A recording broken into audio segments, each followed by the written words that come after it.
Hi viewers, welcome to our channel. ప్రస్తుతం మనతో పాటు దాము బాలాజీ గారు, సీనియర్ జర్నలిస్ట్ ఉన్నారు. వారితో ఒకసారి మాట్లాడదాం. సార్ నమస్కారం సార్. నమస్తే. సార్, బలూచిస్తాన్ ని ప్రత్యేక దేశంగా ప్రకటించాలని చెప్పేసి అక్కడ ఉన్న బలూచిస్తాన్ లిబరేషన్ ఆర్మీ ఎప్పటి నుంచో కూడా ఫైట్ చేస్తూ వస్తుంది. పాకిస్తాన్ వాళ్ళతో మనం చూసాం. అయితే ఇండియాతో ఉద్రిక్త పరిస్థితులు ఉన్న ఈ నేపథ్యంలో నిన్న ఒక న్యూస్ వచ్చింది సార్. బలూచిస్తాన్ స్పెషల్ కంట్రీగా ఏర్పడిపోయింది, మేము సెలబ్రేషన్స్ కూడా చేసుకుంటామని చెప్పేసి వాళ్ళంతా కూడా వీడియోలు అవన్నీ పోస్టులు పెట్టేశారు.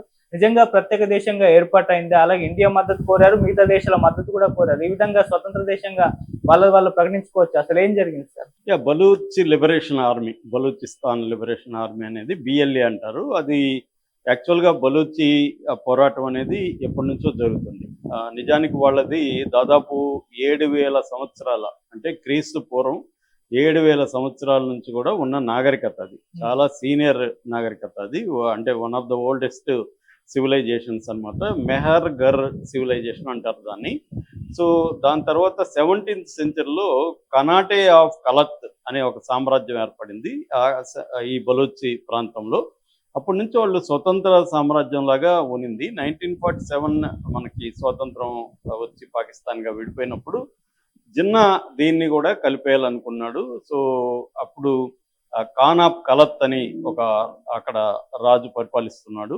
సో వాళ్ళు చేరాలనుకోవట్లేదు దీంట్లోకి, కానీ బలవంతంగా ఫోర్స్ఫుల్గా వాళ్ళని పాకిస్తాన్లో కలిపేశారు. మొత్తం పాకిస్తాన్ ఇవాళ ఉన్న మొత్తం పాకిస్తాన్లో దాదాపు 46% భూభాగం ఈ బలూచిస్తాన్లో ఉంటుంది. అంటే ఇంకొక 4% కలుపుకుంటే దాదాపు 50% బలూచిస్తాన్లోనే, పాకిస్తాన్ మొత్తంలో బలూచిస్తాన్ ఉంటుంది.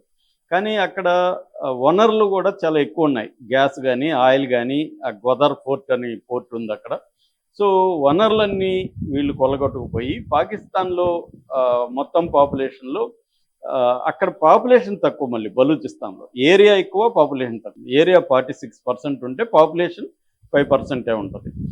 మొత్తం పావర్టీ తీసుకుంటే 71% పావర్టీ బలూచ్లో ఉంటుంది అన్నమాట. ఎందుకంటే వాళ్ళ పాకిస్తాన్లో ప్రధానంగా పంజాబ్, సింధు ఈ రెండు ప్రావిన్సులకు సంబంధించిన వాళ్ళే పరిపాలనలో కావచ్చు, ఆర్థికంగా వ్యాపారాల్లో కావచ్చు, అన్నిట్లో వీళ్ళే డామినెంట్గా ఉంటారు. సో బలూచ్ ప్రజలకి ఆర్థిక వ్యవస్థలో స్థానం లేదు, పొలిటికల్గా రిప్రజెంటేషన్ కూడా వాళ్ళకి లేదు. అందువల్ల ఎప్పటి నుంచో వాళ్ళు పోరాటం చేస్తున్నారు. 50s నుంచి దప్పదప్పాలుగా పోరాటం జరుగుతుంది. ఈ బలూచ్ పోరాటం అనేది ప్రధానంగా 2 రకాలుగా జరుగుతుంది. ఒకటేమో లీగల్ పోరాటం. ఈ లీగల్ పోరాటం చేసే సంస్థ పేరు బీవైసీ అంటారు. బీవైసీ అంటే బలూచ్ ఎగ్జిట్ కమిటీ. ఈ Baloch exit committee doctor Mahrang Baloch అని ఇప్పుడు దాన్ని లీడ్ చేస్తున్నాడు. ఆయన ఆధ్వర్యంలో వాళ్ళు లీగల్ పోరాటాలు చేస్తున్నారు. అయితే లీగల్ పోరాటాలను అణచివేయడానికి పాకిస్తాన్ ఏం చేసిందంటే కిల్ అండ్ డంప్ అనే ఒక పాలసీని తీసుకొచ్చింది. కిల్ అండ్ డంప్ అంటే అర్థం చంపేసి డంప్ చేసేయడం, వాళ్ళని శవాలు కూడా ఇండ్లకు పంపేయడం. అంటే మిస్సింగ్ కేసు దాదాపు 6,000 మంది బలూచి పౌరుల్ని మిస్సింగ్ లేకి పంపించేసింది పాకిస్తాన్. అంటే చంపి కిల్ చేసి ఎక్కడో డంప్ చేసి పడేయడం.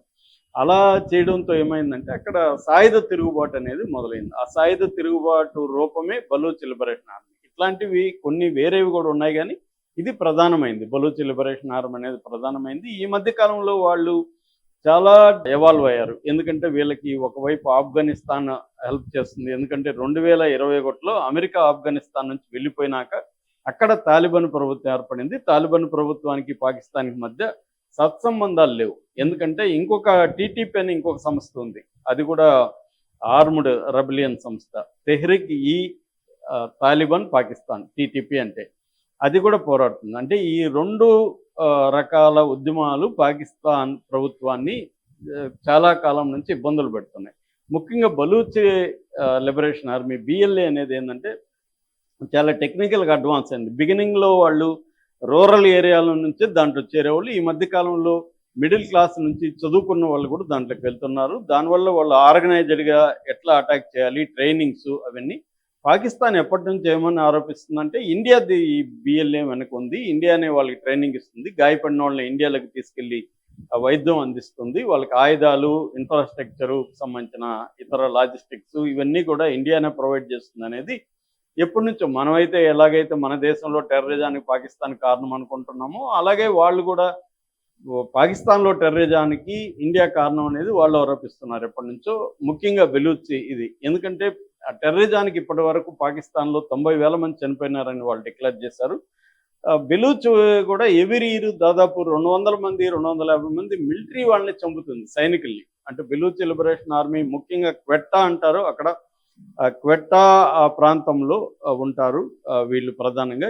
ఇప్పుడు కూడా క్వెట్టా అని వాళ్ళు క్యాపిటల్ సిటీగా అనౌన్స్ చేసి మేము బెలూచి అనే ఒక కంట్రీని ఏర్పరిచాము, దీంట్లో మీరు మీ ఎంబసీలని ఓపెన్ చేయండి అని ఇండియాకి మిగతా దేశాలకు కూడా వాళ్ళు చెప్పారు. నిజానికి మన పాకిస్తాన్ మీద యుద్ధం ప్రకటించినప్పుడు వీళ్ళు చాలా హ్యాపీగా ఫీల్ అయ్యారు. ఎందుకంటే ఇండియాతో పాకిస్తాన్ ఫైట్ చేయాల్సి ఉంటుంది కాబట్టి మనం ఇదే టైంలో లిబరేట్ అవ్వచ్చు. అప్పుడు ఎట్లాగైతే 1971లో ఈస్ట్ పాకిస్తాన్ బంగ్లాదేశ్గా మారిపోయిందో ఇండియా సహాయంతో, అలాగే ఇప్పుడు కూడా మారచ్చు అనేది అనుకున్నారు. కానీ ఇండియాకి అటువంటి ఉద్దేశం లేదు ఇప్పుడు. అప్పుడంటే అది వేరే వ్యవహారం, ఆ ఉద్యమం వేరు, ఇది ఆ కైండ్ ఆఫ్ కాదు.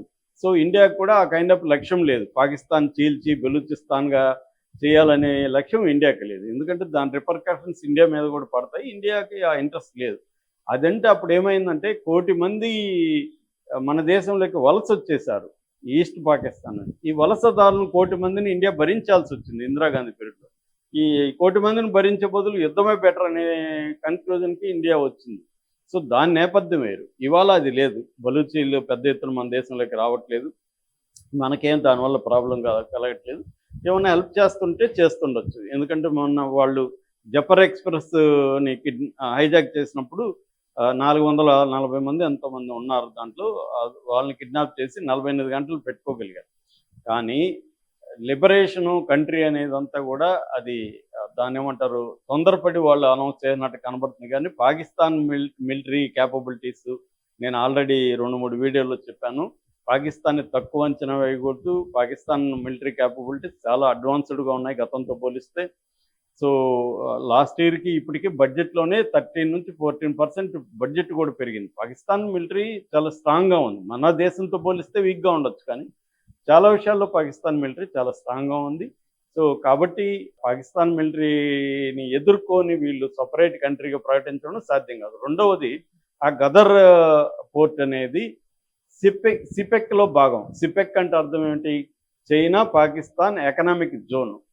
చైనా ఏం చేస్తుందంటే బెల్ట్ అండ్ రోడ్ ఇనిషియేటివ్ అంటారనమాట. దాదాపు 150 దేశాల్లో ఇన్ఫ్రాస్ట్రక్చర్ ప్రాజెక్ట్స్ కావచ్చు, పవర్ ప్రాజెక్ట్స్ కావచ్చు, ఇవన్నీ నిర్మిస్తుంది. రోడ్స్, నేషనల్ హైవేస్ ఇవన్నీ చైనా నిర్మిస్తుంది, అందులో పాకిస్తాన్ ఒకటి. చైనా దాదాపు $70 బిలియన్ ఇన్వెస్ట్ చేసింది పాకిస్తాన్లో, దాంతోపాటు ఒక $30 బిలియన్ అని పాకిస్తాన్కి అప్పిచ్చింది చైనా.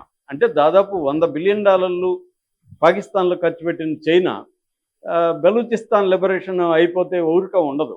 ఎందుకంటే గదర్ పోర్ట్ కూడా ఈ ఏరియాలోనే ఉంది, అక్కడ నేషనల్ హైవే కూడా నిర్మిస్తుంది. కాబట్టి చైనా ఖచ్చితంగా పాకిస్తాన్ ప్రభుత్వానికి హెల్ప్ చేస్తుంది, వీళ్ళ ఉద్యమాన్ని అణచేస్తారు. కాబట్టి వీళ్ళేదో కంట్రీగా ఫామ్ అవుతే ఆయన మనం ప్రకటించుకున్నంత మాత్రాన అవ్వదు.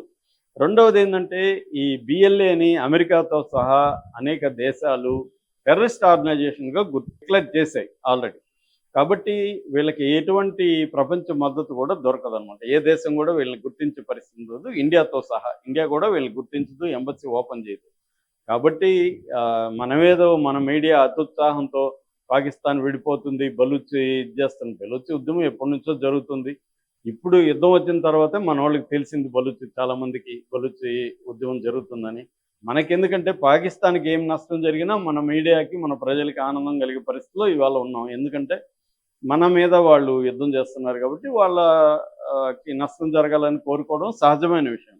ఆ యాంగిల్లో మనం చూస్తున్నాం తప్ప, వాస్తవికంగా ఆబ్జెక్టివ్గా అనలైజ్ చేసుకున్నప్పుడు బలూచి లిబరేషన్ ఆర్మీ పోరాటం అనేది ఒక గెరిల్లా వార్ పోరాట స్థాయిలోనే ఉంది. ఇప్పుడు కూడా వాళ్ళు గెరిల్లా వార్ పోరాటాన్ని వాళ్ళు కంటిన్యూ చేస్తున్నారు, కానీ కన్వెన్షనల్ వార్ చేసే పరిస్థితిలో లేదు. ఇప్పుడు మనకి ఈస్ట్ పాకిస్తాన్ 1971లో ముక్తి బాహిని పేరుతో వాళ్ళది అప్పటికే 2 లక్షల సైన్యం ఉంది. ఇది అంత లేదు. వీళ్ళ పాపులేషన్ చెప్పాను కదా, మొత్తం పాపులేషన్లో వీళ్ళు 5%. అందులో అందరూ కూడా బలూచి దీంట్లో సైన్యంలో చేరే పరిస్థితి లేదు.